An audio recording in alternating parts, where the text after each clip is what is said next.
Allah Subhanahu wa taala, saya senantiasa memberikan nikmat dan tegur saja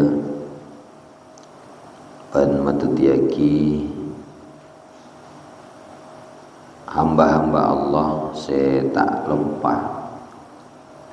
lupa kepada zat yang telah menciptakan, dan kula selalu ingat bahwa kita ini adalah hamba yang lemah, hamba yang fakir, maka sangat tidak pantas merasa hebat, tidak benar merasa bisa, karena seteja se elagoni tengkula kadinto tengkula seteja atas pertolongan dan kekuatan dari Allah.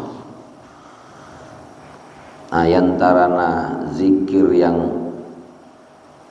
dianjurkan kita baca adalah la haula wala quwata illa billah. Tidak ada daya dan kekuatan kecuali dengan Allah, kekuatan dan daya dari Allah.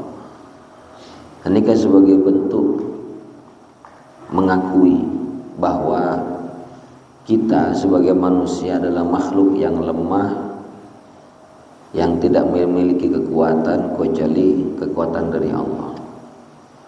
Para rabu hadir gak dinto, bisa toju, bisa dersandarat, bisa mendengarkan pengajian. Ini karena kekuatan dari Allah. Coba saumpama kekuatan naik cabut sareng Allah, sebiasana segar toju pas cabut ya bagetur, lemas tak bisa mangkat ke masjid kan ini. Sera si paling suka roninga sama si paling suka ngicabut kekuatannya, lemas tak bisa mangkat. Tapi karena Allah memberikan kekuatan, maka doa kantor kan iki Ustaz Tonawi seger dia. Coba cabut kekuatannya, lemas. Karena itu syukur Allah Subhanahu wa taala. Para jemaah sekalian, pembahasan pagi makin fi khuluqis sakhai wal karami, tentang akhlak sakha wal karam, dermawan. Dermawan ini kan bersama turun lendeng. As-sakha'u khuluqul muslim. Kedermawanan ini ke akhlaknya orang Islam. Wal karamu shimatuhu. Wal muslimu la yakunu syahihan wala bakhilan. Lah orang muslim gak dinto tak pantas dadi orang si cerian, bakhil. Idhi syuhu wal bukhlu khuluqani zamimani. Karena cerai, bakhil, akhlak secuba, tercela, mansya'uhuma khubsun nafsi wa zulmatul qalbi. Cerai dan bakhil nikah merupakan buah dari jiwa yang buruk dan hati yang gelap. Sedangkan muslim kalau beriman ben amal soleh nikah tahiratun, jiwanya suci, wa qalbuhu, dan hatinya musyrikun, selalu ceria.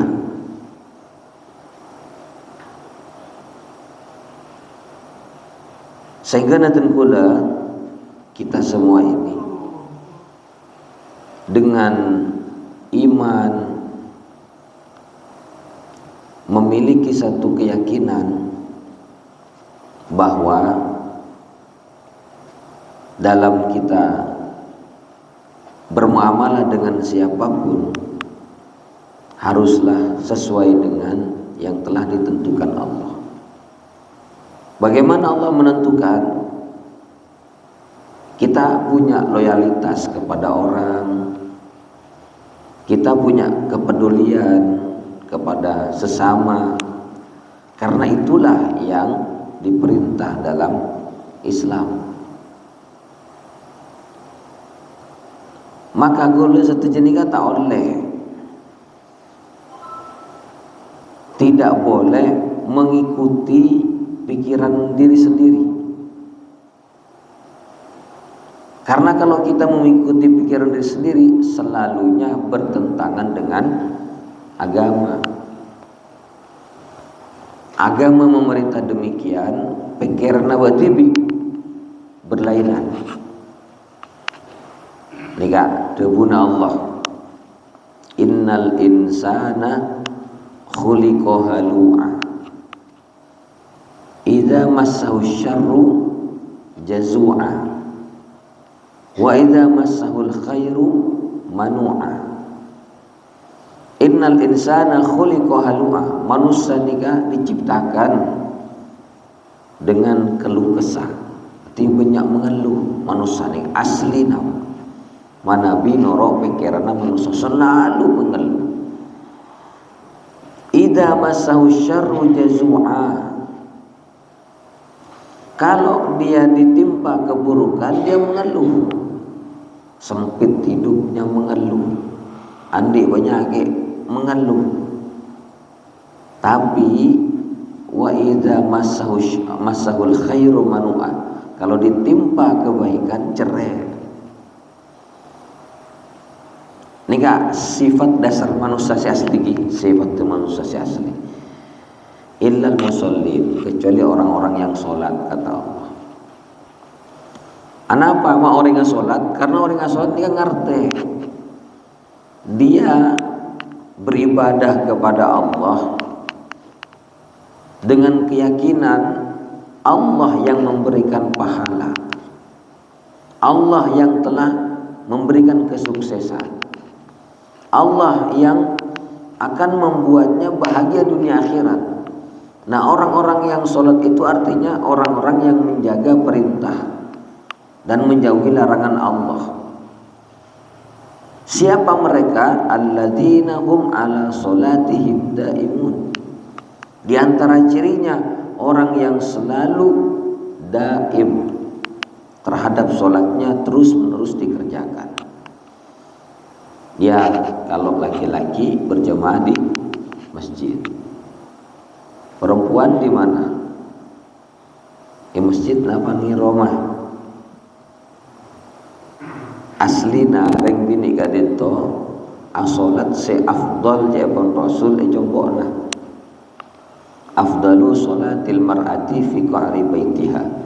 Jabon Rasulullah paling utama naring bini asolat nengi kamar romana. Beli masjid asli lagi. Tapi kiapun Nabi la tamna'u ima Allahi al masajid. Tapi jangan kamu larang perempuan-perempuan untuk datang ke masjid. Cek larang. Karena mungkin asolat di masjid lebih madatun ketenangan buat kawasoan. Karena di masjid beda pengajian sehingga ibu-ibu terhadir, tidak masalah, jangan dilarang kata Nabi. Tapi mana Nabi babulika keutamaan lebih utama salat nengi romana. Mondreng laki salat nengi masjid. Berarti para jemaah sekalian, sekoja petolekor atau banasa kami derajat nikah ekan direng laki. Nama Nabi dijalani sholatnya di masjid tepat waktu, tentu akan membuat hati ini keterikatannya dengan Allah, dengan masjid. Dan kalau sudah dekat dengan masjid, biasakan juga sepaket, beda pengajian, senang ke pengajian, beda ilmu bisa dipelajari. Bila pun senang ke pengajian, maka senang juga berkumpul dengan orang-orang yang ingin jadi orang soleh. Walaupun sampean tak ngaku orang hebat, orang soleh tak ingin, tak boleh. Apa boleh ngaku orang suci, tidak boleh.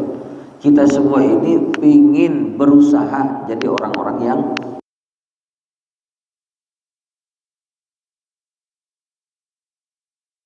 orang yang sholat di masjid berjamaah dengan orang yang sama sekali tidak berjamaah ke masjid, beda.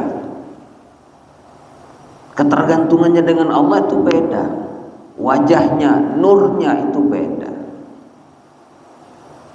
Mun orang-orang semak bermasjid, insya Allah atena pikiranna pendek lendah, sedikit dermawan. Ya ada juga yang betul-betul dermawan. Mun orang tak masih sekali,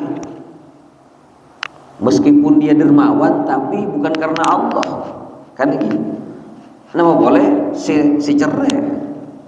Kan banyak orang tak ke masjid dia dermawan tapi bukan karena Allah, karena pikirannya sendiri atau karena nafsunya.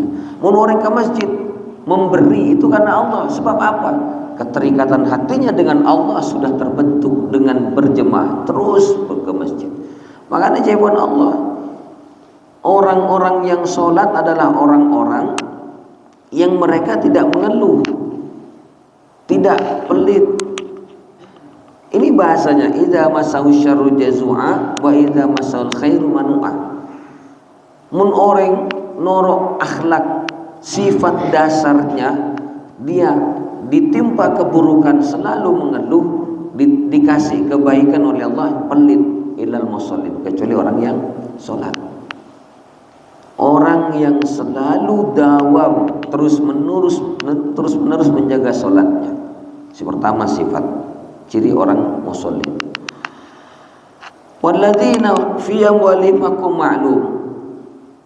Orang-orang yang sholat yang dia tidak mudah mengeluh siapa? Sifat yang kedua jawaban Allah, walladzina fi amwalihim haqqun ma'lum.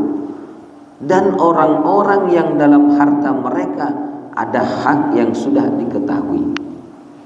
Maksudnya orang yang selalu ke masjid sadar mun dipasoki sareng Allah pada harta yang harus dipisah, yang harus dikeluarkan, yang harus dibuang.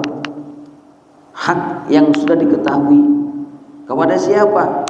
Lisaili wal mahrum. De orang se miskin laku minta-minta, ben orang si miskin tanda minta-minta. Jadi sanika para jemaah sekalian, kan bada orang yang pasoki kisah Allah ki. Bersih apa? Soki. Manabi pasoki sareng Allah. Orang-orang saya jaga sholat pasti menyadari bahwa kekayaan itu bukan karena dia yang sukses, bukan karena dia yang pintar. Orang yang hatinya terikat dengan Allah, terikat dengan masjid, menjaga sholat, dia pasti menyadari suksesnya itu karena Allah yang memudahkan, bukan karena dia yang hebat. Nah, apa boleh menyampaikan saya hebat? Sombong. Sekolah tinggi tidak menjamin, karena ada orang yang sekolahnya tinggi tak sukses kia. Bodoh orang saya sekolah SD tim bos, ya kan?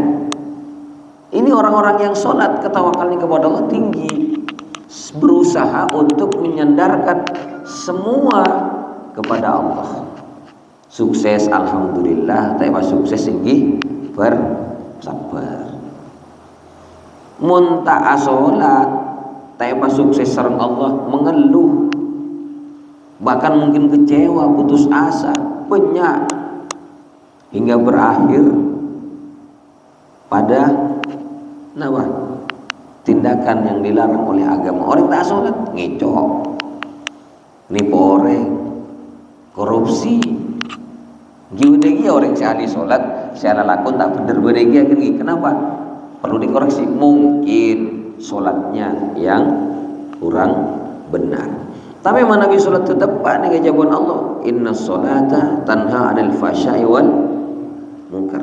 Sholat itu kalau dikerjakan dengan benar pasti mencegah dari perbuatan keji dan mungkar, pasti. Nanti mun gula sampean kia sholat tapi ibadah ini pun orek, berarti perlu dikoreksi sholat kita. Mungkin caranya ada yang kurang benar.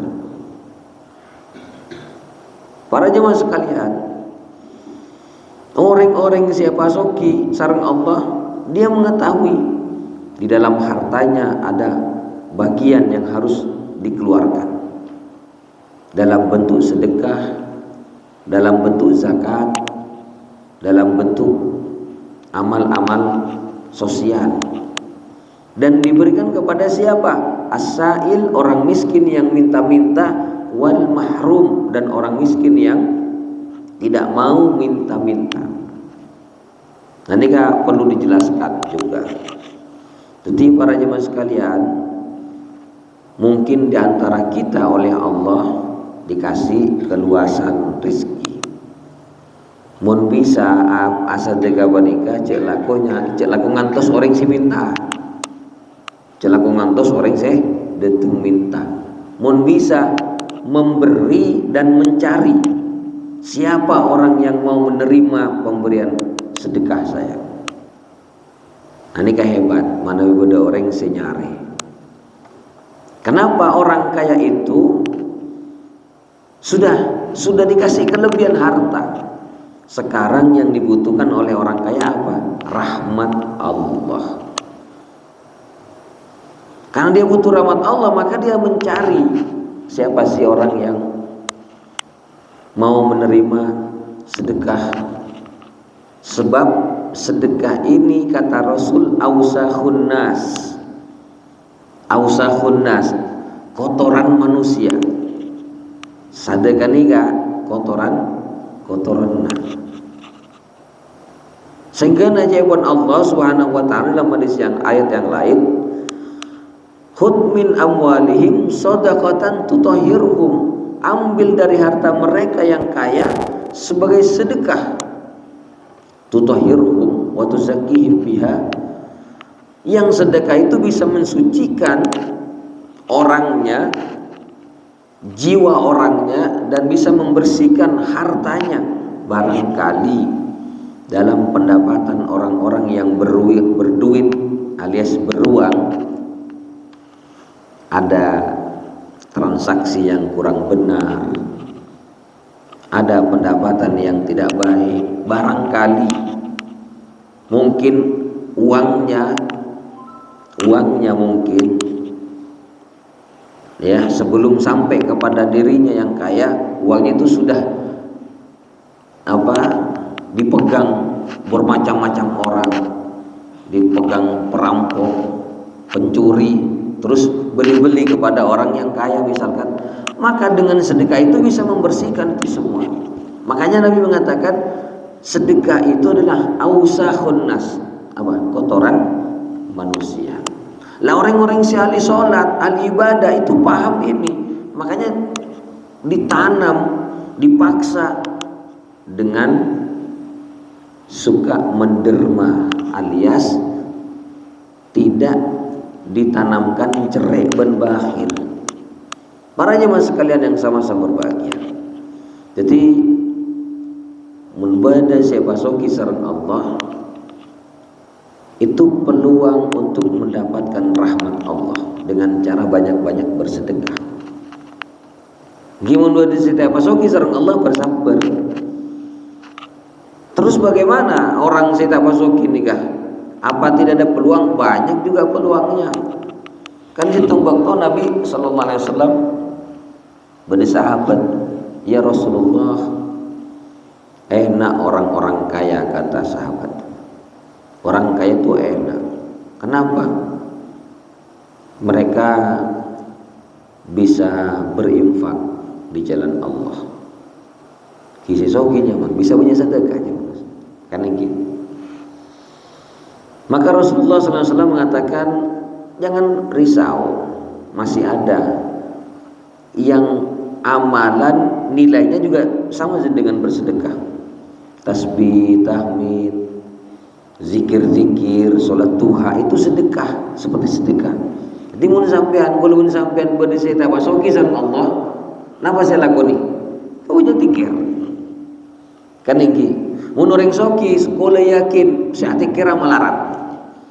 Saya tikir nikah melarat. Sebab naon? Pikiranna banyak saya bitung kan iki. Hah? Saya yakin yang kaya itu sedikit berzikirnya, cuman dia punya peluang untuk banyak memberi. Itu artinya apa? Islam mengajarkan kedermawanan. Si tak soki, napa sih pikiran mikira pesin orang tenang, kinya mana tak soki, buang gelu.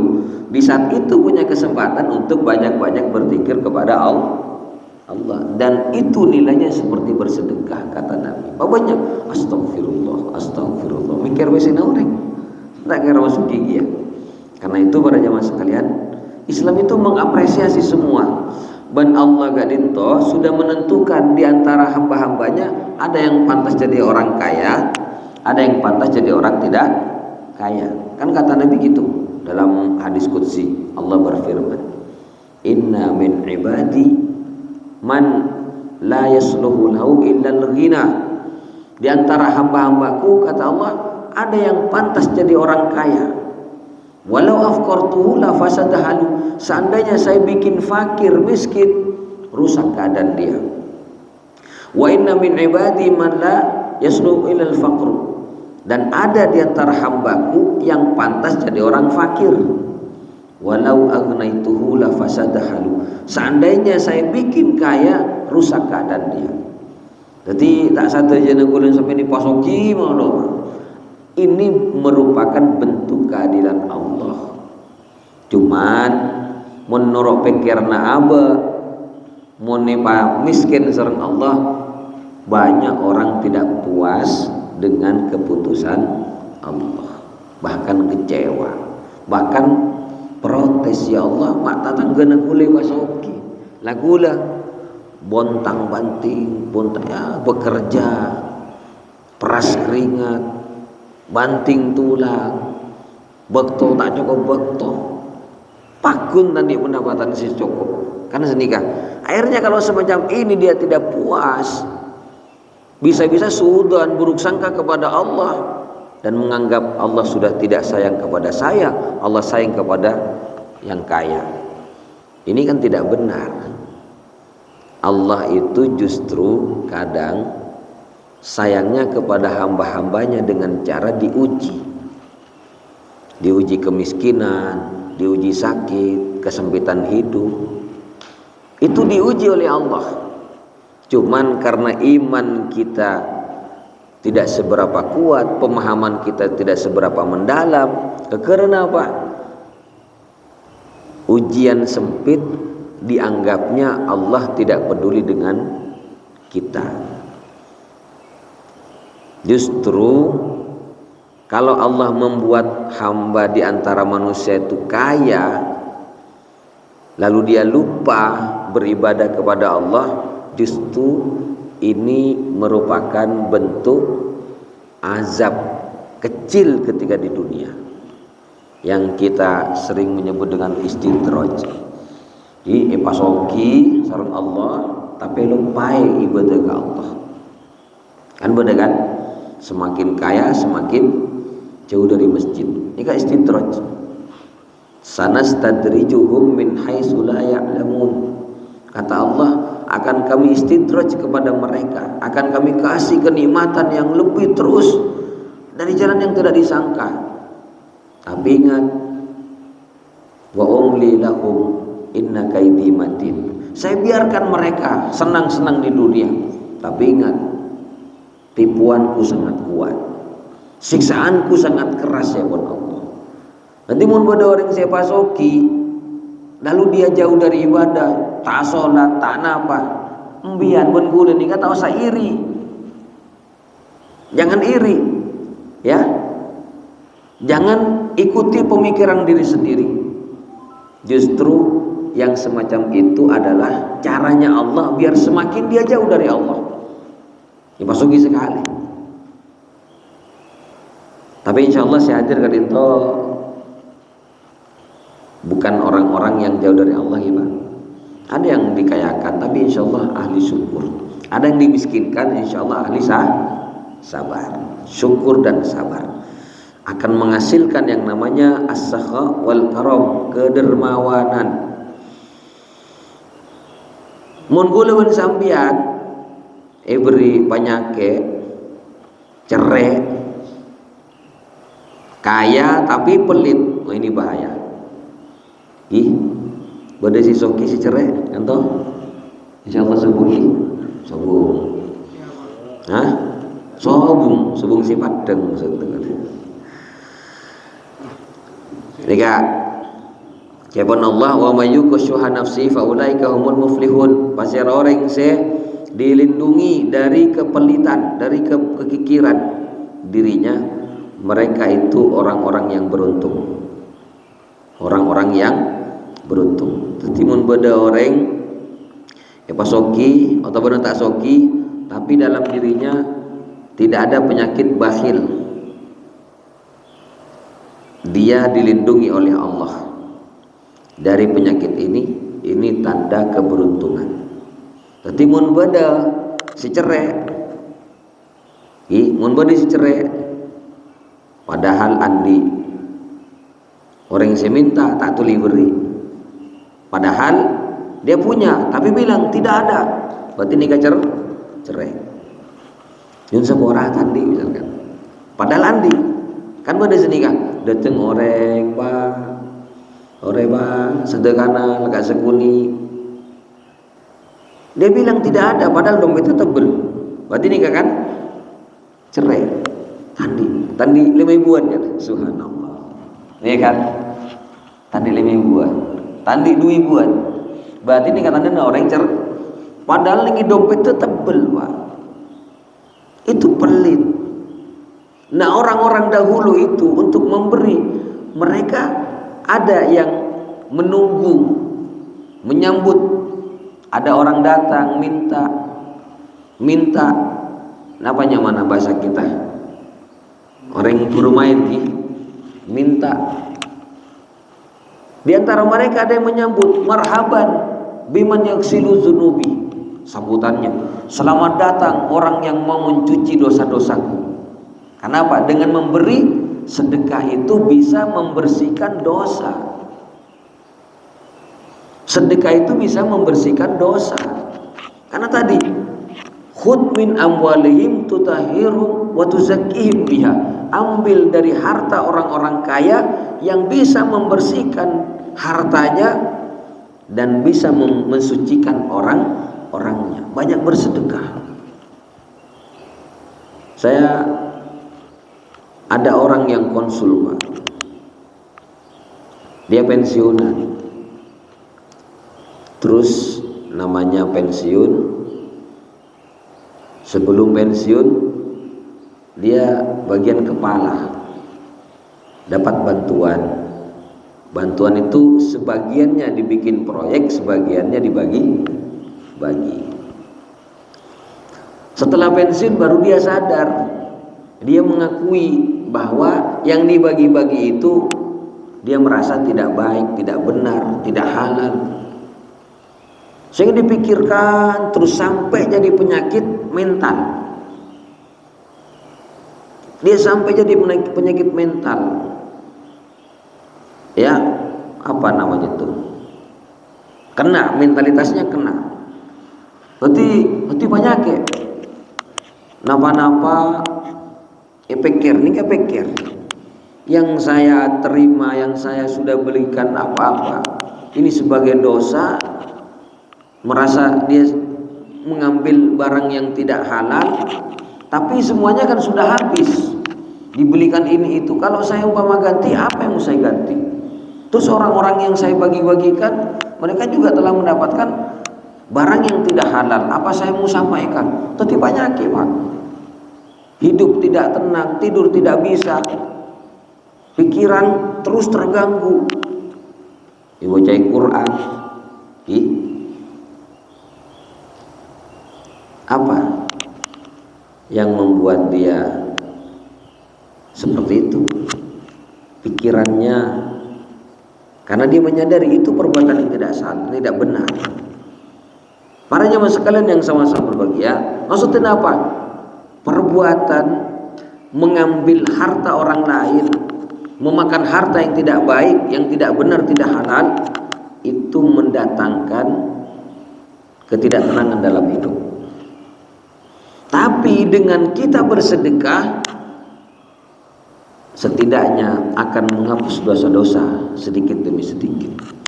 Jadi orang bernikah saya konsultasi, saya jelaskan, Anda sakit sekarang, bagaimana saya Ustaz mau mengembalikan, saya mau bertobat bagaimana caranya, mau mengembalikan bagaimana caranya. Baru kita sampaikan, Ki memang Pak, bertobat berkaitan dengan harta yang kita ambil milik orang lain. Menurut sebagian ulama, ada yang mengatakan setelah berhenti menyesali baru wajib mengembalikan kaniki kepada orang yang bersangkutan. Mon mampu. Nah semakin hartanya sudah habis, bagaimana cara mengembalikan? Dan yang bersangkutan juga kita ketahui orangnya, ini yang saya ambil, yang saya zalimi. Lah sekarang sampai tidak tahu ini milik siapa, milik rakyat yang mana. Jadi sampai tidak usah bingung. Bagaimana caranya? Ganti dengan banyak-banyak bersedekah.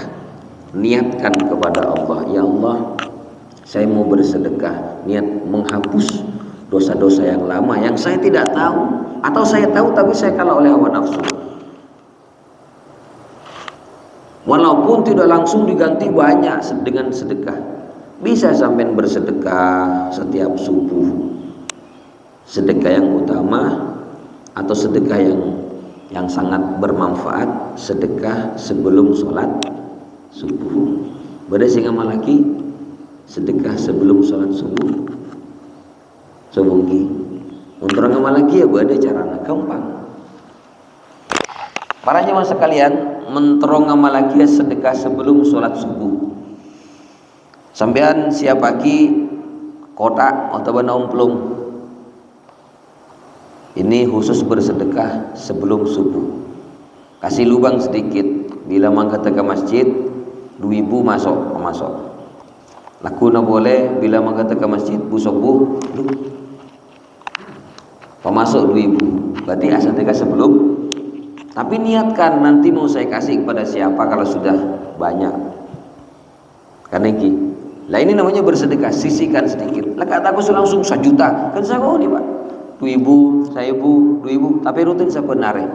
Niatkan, ini bukan milik saya lagi, ini milik orang yang mau menerima sedekah. Boleh masukkan ke masjid nanti kalau sudah banyak. Cari tukang beca. Tukang beca itu subhanallah, mereka adalah orang-orang yang berat menerima sedekah kita kok. Karena mereka tidurnya di jalan, di rumah. Kalaupun bisa mengambil beca, seberapa sih pendapatannya? Karena mereka adalah jajaran orang-orang masa kini. Ini nggak masa kini, fuqara wal masa kini. Ini masa kini orang soki Pak. Ya, cuman kadang kita kan terjebak cari orang-orang anak-anak yatim yang jauh di sana, padahal yang dekat kita banyak kok. Makanya cari orang miskin yang paling utama kerabat terdekat. Karena diantara yang tidak diterima sedekahnya, bersedekah kepada orang yang jauh sementara kerabat terdekat yang miskin masih ada. Ini banyak tidak dipahami. Bersedekah kepada orang yang jauh sementara kerabat terdekat kita yang miskin masih ada. Ini termasuk tidak diterima sedekahnya. Sesuai dengan hadis Nabi SAW, barang siapa yang punya kerabat dan tidak berbuat baik kepadanya, kerabat miskin maksudnya, tidak berbuat baik, maka dia bersedekah kepada orang lain, sedekahnya tidak diterima. Termasuk memutus silaturahim dengan kerabat. Ini kan samangkin mentang-mentang sukses atau mau satang beleseta tandi tanya apa. Mun kita sukses punya pakapi. Kan iki. Para jemaah sekalian yang sama-sama berbahagia, ini sangat penting. Jadi mau sedekah, coba kita praktekkan hadis Nabi. cari dulu kerabat terdekat kita. Dan sahabat Abu Bakar As-Siddiq, itu punya kerabat terdekat miskin. Beliau sedekahnya selalu kepada ini dulu, baru kepada yang lainnya. Sahabat Abu Bakar Siddiq juga selalu mengamalkan sedekah sebelum subuh. Kenapa? Paham kedermawanan dengan cara bersedekah dan membantu orang lain itu adalah bagian daripada ajaran Islam. Kuluan sampean tak oleh andi pemikiran cerai. Dan kalau sudah ahli bersedekah, banyak hikmah-hikmah, khasiat-khasiat sedekah. Di antaranya tadi apa? Bisa menghapus dosa-dosa. Selain bisa menghapus dosa-dosa, bisa menyembuhkan penyakit. Ini kata masuk akal. Tore, mon kuluan sampean sakit berobat dengan obat dari dokter, atau nginum jamu kan masuk akal gitu. Tapi jawabon Rasul, dawau mardakum bisadaqah. Obati orang sakit kalian dengan cara bersedekah. Tak masuk akal kan? Tak nyambung. Abri ka orang penyakit baberes sareng Allah. Masuk akal apa bukan? Tidak masuk di akal. Tapi kalau sampean di iman sima bares Allah. Pengalaman orang yang sembuh karena sedekah banyak. Terus ngiding lagi cerita orang beres kalaban sedekah banyak ceritanya. Contohnya saya baca pengalaman orang yang sembuh dengan sedekah. Orang dia punya anak satu-satunya, anak yang masih bayi. Anaknya terkena penyakit di tenggorokannya, cuman tak sebut penyakit apa, penyakit keras. Dia datang ke dokter sana sini, tidak ada yang mampu.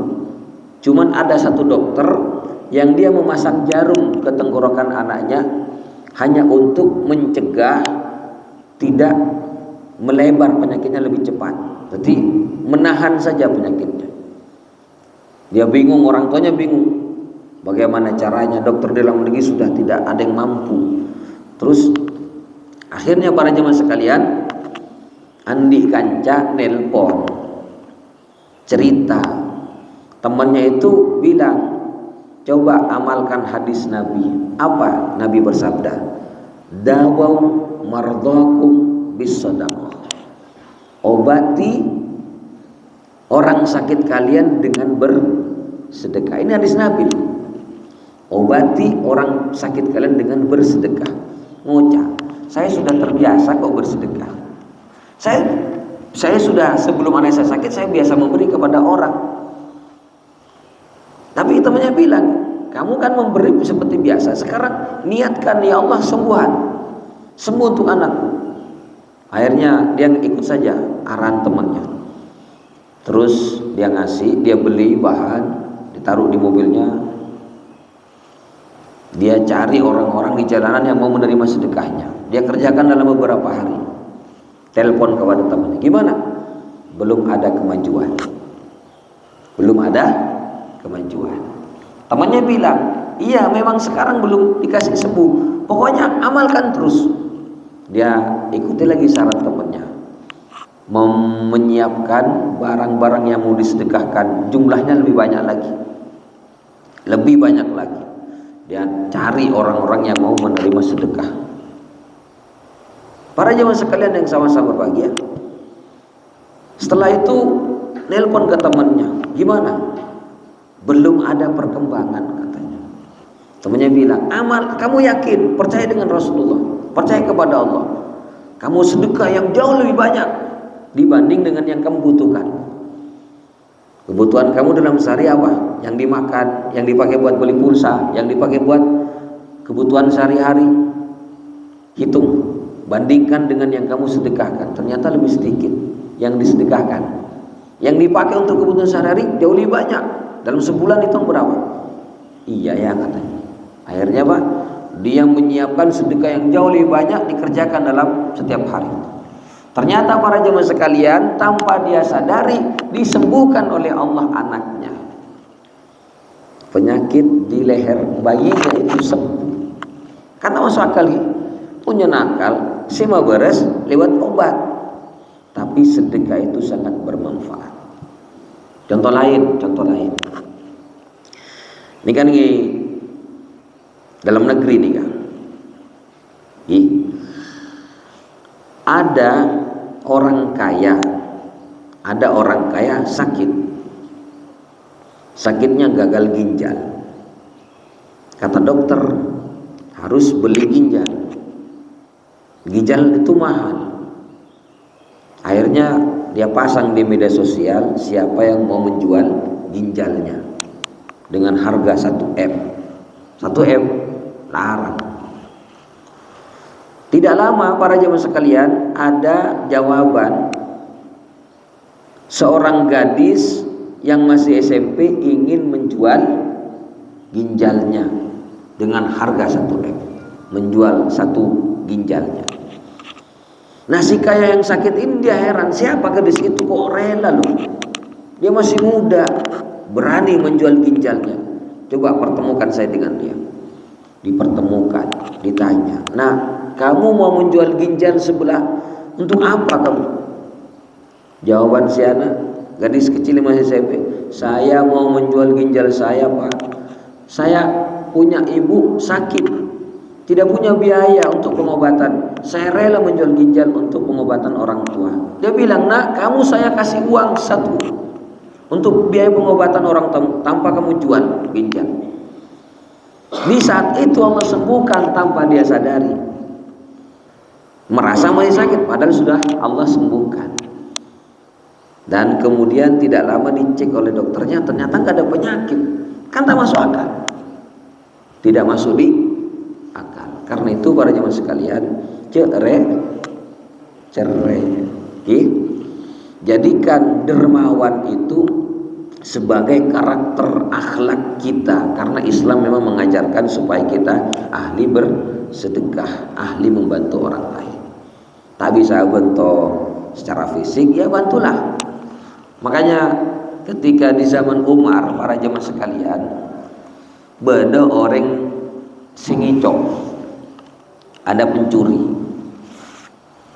lalu ditangkap, dibawa kepada khalifah, disidang.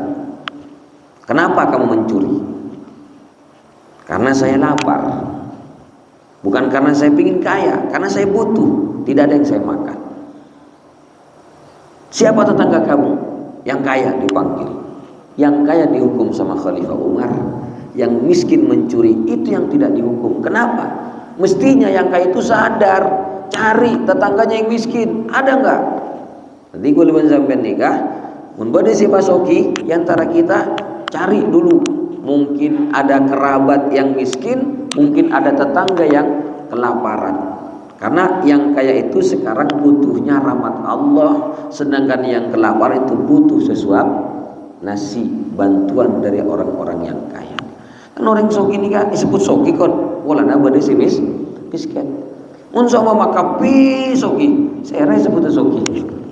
Nah itulah bentuk keadilan Allah Subhanahu wa taala. Biar kita saling bisa bersinergi dan sama-sama mendapatkan rahmat.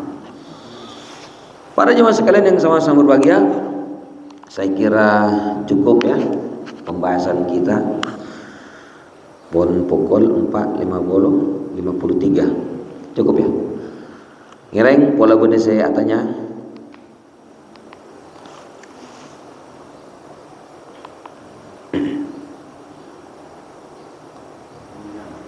Tore.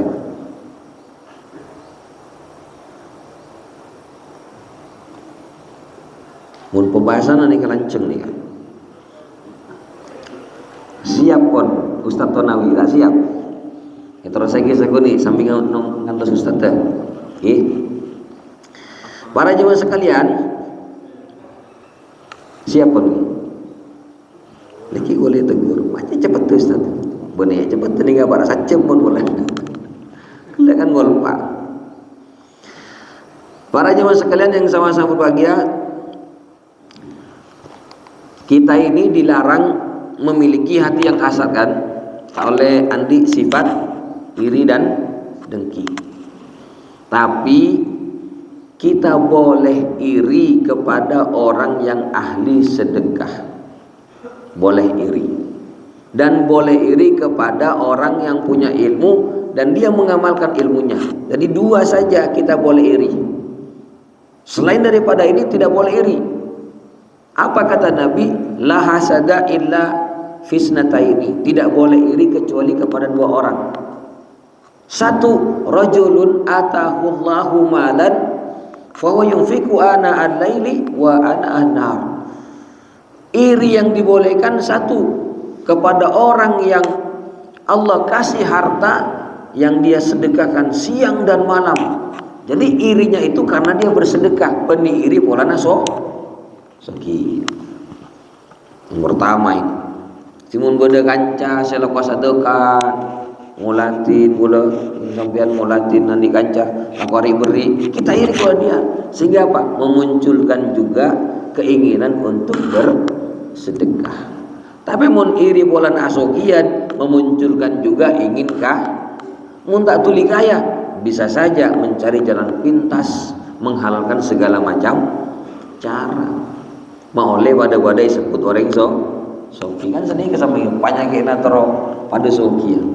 Padahal jawan enggak ada di antara hamba neziko bade si soki bade si pantas setiap orang miskin. Tak apa ada. Pekerjaan boleh sama tapi rezeki yang berbeda.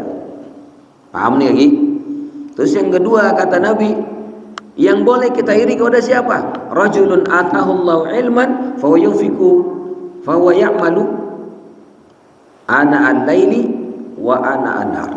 Orang yang dikasih ilmu, dia amalkan ilmunya siang dan malam. Jadi iri kepada orang yang punya ilmu. Lain nikah empon cere-erean. Cere-erean. Jadi monderian datang kena sokian, sampean bisa nyari cara bagaimana dia bangkrut. Tak bangkrut, ipar aja tak guna. Kan sini kan, macam-macam.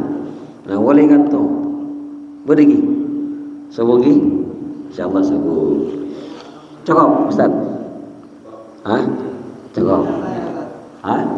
Tentang sedekah tadi, dimana sudah pernah terjadi ada ulama yang mengatakan bahwa memamerkan pemberian.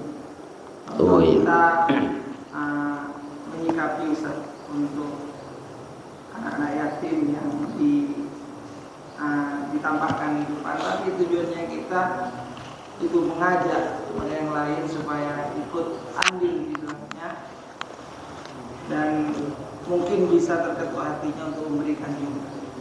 Baik. Di sisi lain juga ada katanya sampai orang tuanya takutnya menolak menjadikan anak dipajang, mungkin ada kaitannya dengan zaman-zaman dulu sehingga terkesan ada pemetakan antara si kaya yang memberi dan si miskin yang menerima di atas panggung.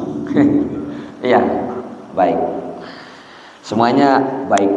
Sembunyi sedekah sembunyi-sembunyi dan sedekah terang-terangan sama-sama baik. Dan masing-masing ada contoh dari orang-orang terdahulu. Sahabat Ali bin Abi Thalib, beliau pernah suatu ketika punya rizki dari Allah. Dan beliau berkata, saya mau bersedekah malam hari, siang hari, sembunyi-sembunyi dan terang-terangan. Hartanya dibagi 4. Malam hari sembunyi-sembunyi disedekahkan, siang hari disedekahkan. Malam hari, siang hari, sembunyi-sembunyi bersedekah, terang-terangan di depan orang sedekahkan. Allah puji perbuatan itu dengan berfirman, alladzina yunfikuna amwalahum bil-laili wan-nahari sirran wa alaniyatan. Orang-orang yang berinfak siang dan malam, terang-terangan maupun sembunyi-sembunyi, bagi mereka pahala yang besar. Jadi boleh ya, satu ayat. Adapun bersedekah yang sembunyi-sembunyi itu juga baik. Sedekah yang disembunyikan itu baik.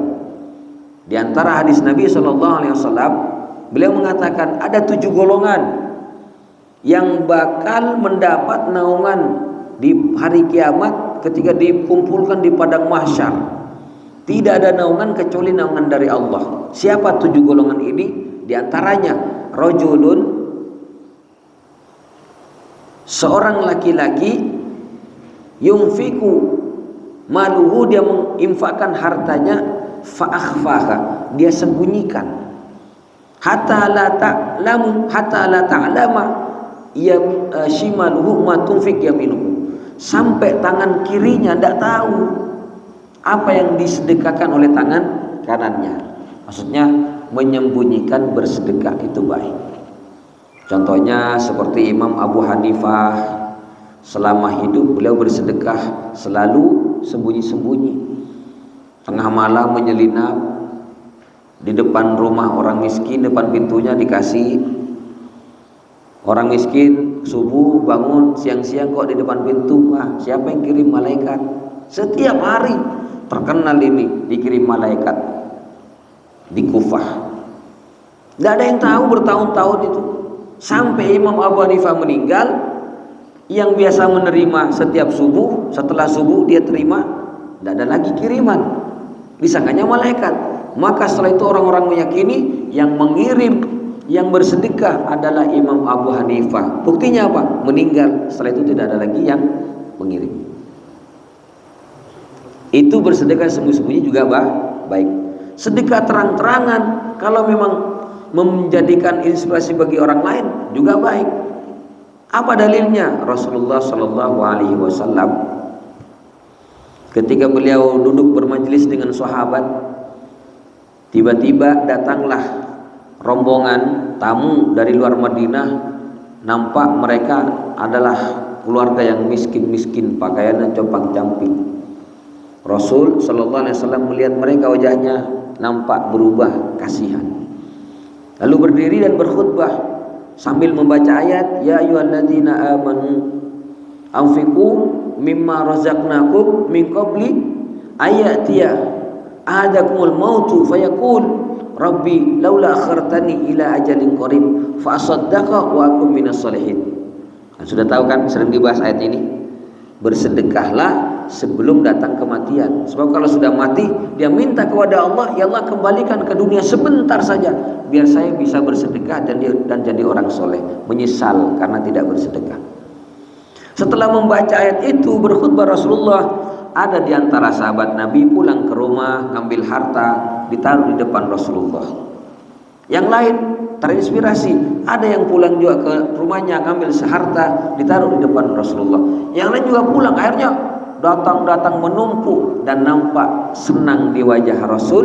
Lalu setelah itu Rasul bersabda, man sanna sunnatan hasanatan falahu ajruhu wa ajru man amila biha min ghairi an yanqusu min ujurihim syai'an.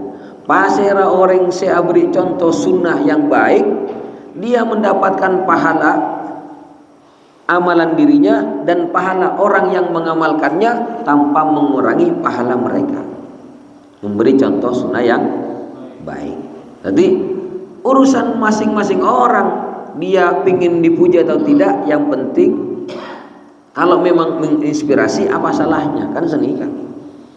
Sisa nikah, sila tak sedekah, cerai boleh. Jelas? Cukup, selain pun siang masih. Cukup ki? Kafa bihada, wassalamualaikum warahmatullahi wabarakatuh.